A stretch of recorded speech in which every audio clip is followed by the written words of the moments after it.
Hello, welcome back to Health Nut Diabetic. I'm so glad you've chosen to tune in for another video. So today I am going to talk about diabetes, of course, and I hope these videos help you or help you with a loved one who has diabetes. Today I'm going to talk about how to treat low blood sugars, okay? Some people never experience low blood sugars, okay? I have experienced them for several years now. Before I was on a continuous glucose monitor, I don't think I even knew that I was experiencing low blood sugars, but how I kind of figured it out was after exercise, I would often faint, or like after bike rides, I would fall off my bike, and I think I was having a tank. I call them a tank.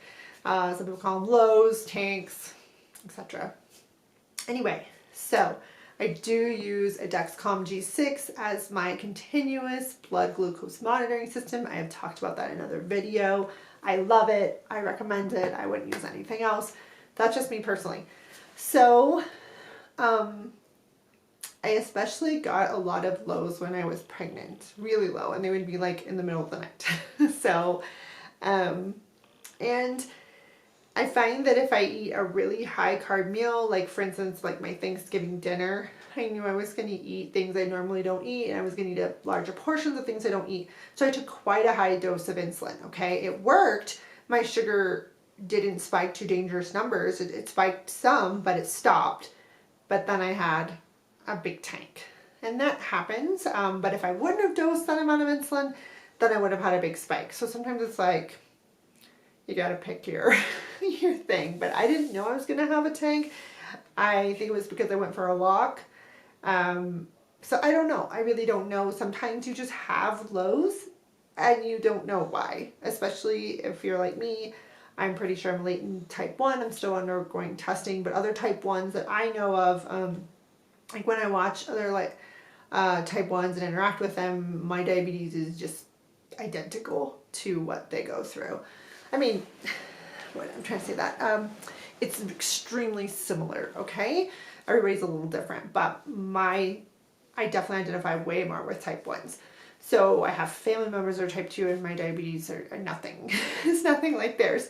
I cannot follow their same treatment protocols, their same diet, etc. Just would not work at all for me. So here's the thing.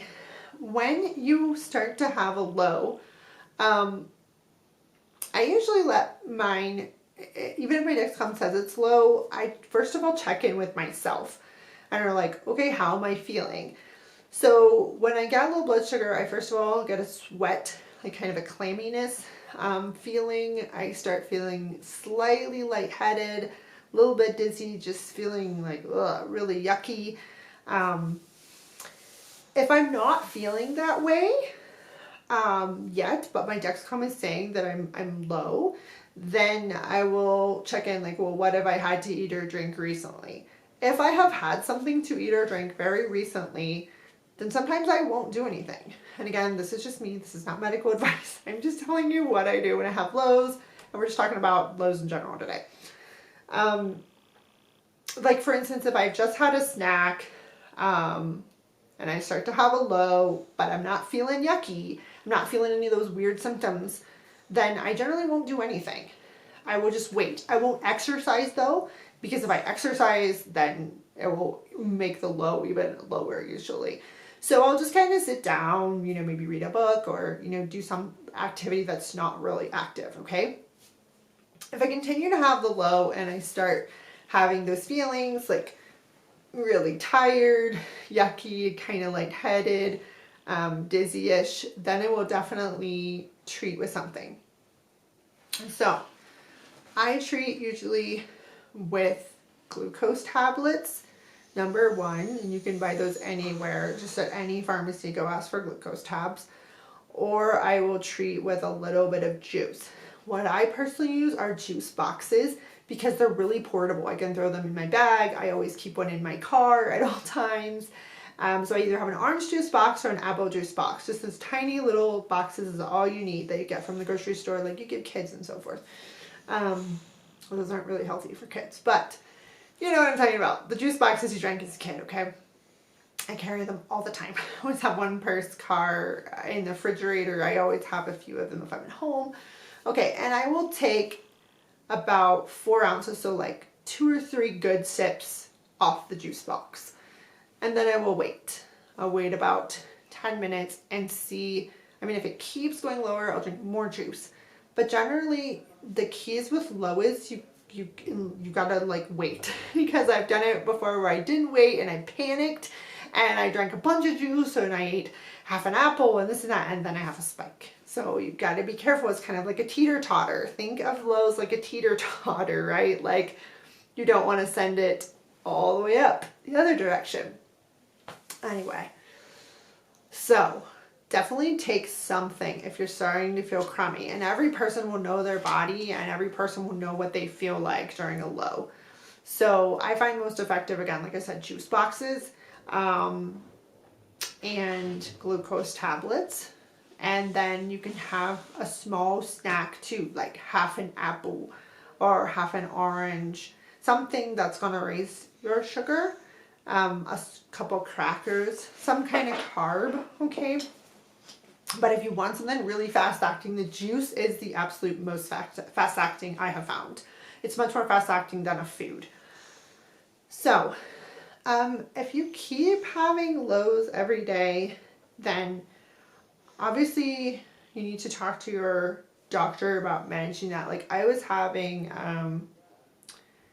some really odd things happening. Sometimes I had a whole week where my sugars would go down after I eat, but then like 2 hours later they would spike again, like I had eaten but I hadn't eaten anything, like just odd things like that. And I do have lows sometimes at really weird times, like I'll tank in the middle of the night. And then sometimes I'll take a dose of insulin that I take all the time. Like I've taken that dose so many times and I know that dose, what that dose does to me.